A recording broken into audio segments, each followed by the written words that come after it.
Hi, and welcome to my channel, Love Christy. While you're here, please make sure that you like, share, and subscribe to my channel, as well as adding my social media pages as well. Today I'm gonna just discuss me and my pregnancy, and just like from beginning to end, and hopefully I can give you a lot of the women and mothers, single mothers, young mothers, some inspiration, and just keep you driven throughout this journey. I am 21 weeks. I am having a baby boy who I decided to name Ashton. I found out literally the day of my very first missed period. I knew something was wrong, and I'm like, okay, let's see. And that happened to be the issue. Well, not issue. That happened to be the case. I was not ready. At first, I was not happy. I was confused. I was scared. I'm 22. I'm considered a young mother, or whatever you want to call it. And the situation really was what really scared me the most. I cried about it once, like head on, and then I had my moments where I did have my depression spells. I do want to talk about that. A lot of people and doctors talk about postpartum depression, and I want to talk about what I believe is prepartum depression or pre-birth depression, because I deal with it. And I've had a lot of spells where I would just burst out in tears and just, oh, I wish I had got rid of him when I had the chance, and I don't want him to be raised in this, and I can't do this, I'm not ready for this. And as shameful as I am to say this, I've actually had moments where I wished that I would have complications. It was never some stuff that I felt was selfish. It was more as I just felt like I did not want my baby to go through the lifestyle that I felt he was going to have to go through, a struggle lifestyle. I didn't want him to go through that. So yeah. But did I ever really mean it? No. I regret ever having those feelings, and having those moments and those thoughts, because I love my baby to death. Any moment that I feel like he's not moving enough, I definitely had those moments at the beginning of my pregnancy where he wasn't moving enough, and it scared me to death. So of course I didn't mean none of the stuff that I said, or none of the stuff that I thought during those moments, because if it actually happened, it would crush me into pieces. But yeah, I found out when I was 8 weeks. The biological father, he did not want him. He tried to get me to abort him. By then I wasn't even 8 weeks. I was probably like 4 weeks. I was like 4 weeks at the time. But I wouldn't. So it resorted to more disrespect of calling me, name calling, dummy, stupid, didn't want to have his seed inside of me. He's not gonna have anything to do with it. I deal with it. Whole 9 yards. This was following, that he didn't believe that I was even pregnant, and that I had to prove it to him. And I did, and he ignored me, and then finally he reached out, but a whole bunch of disrespect. So at this point, at the beginning of my pregnancy, I did think about an abortion. I'm not gonna lie. I don't believe in them personally. But I did think about it. And then I had a lot of people around me that was trying to encourage it, that I really don't talk to anymore.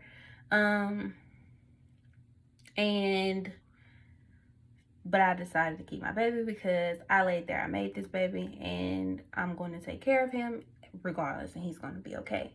Regardless, I'm not a child, you know, I'm still an adult woman. I may be a young woman, but I'm still an adult woman, and it really was no circumstance to not keep my child. I wasn't in the financial hardship.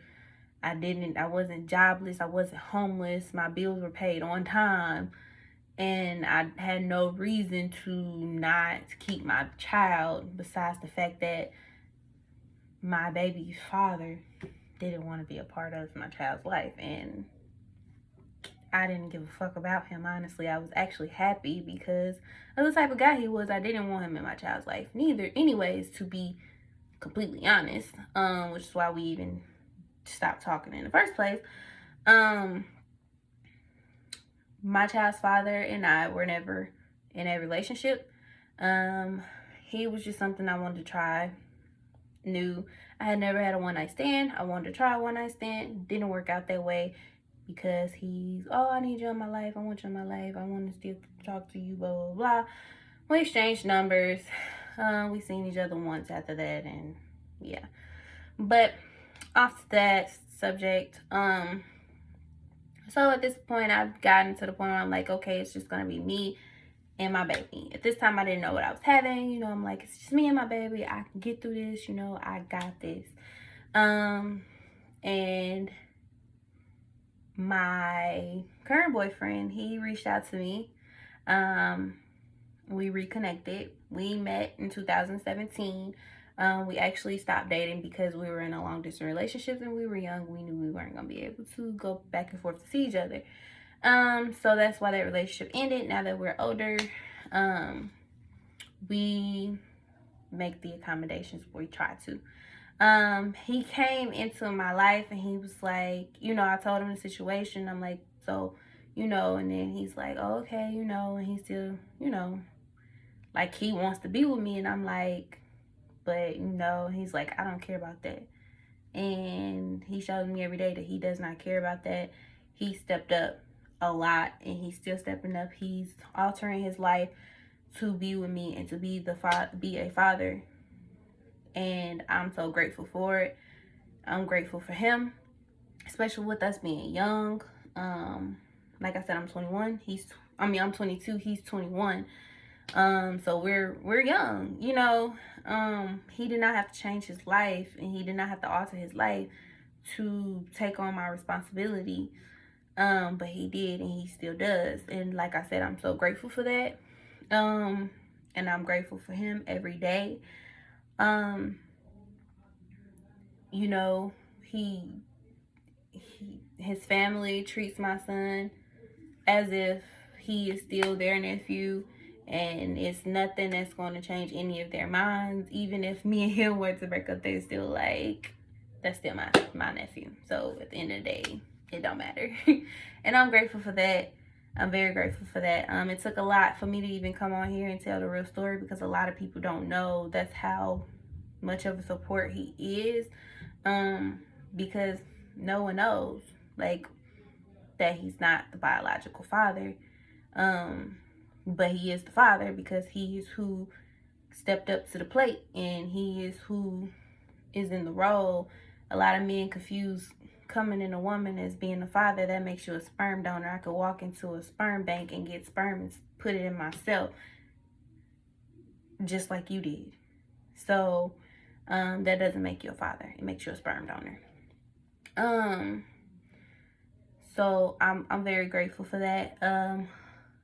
Like I said, a lot of people didn't know besides my family, well, my immediate family and like a couple of my friends and his immediate family and a couple of his friends, and you know,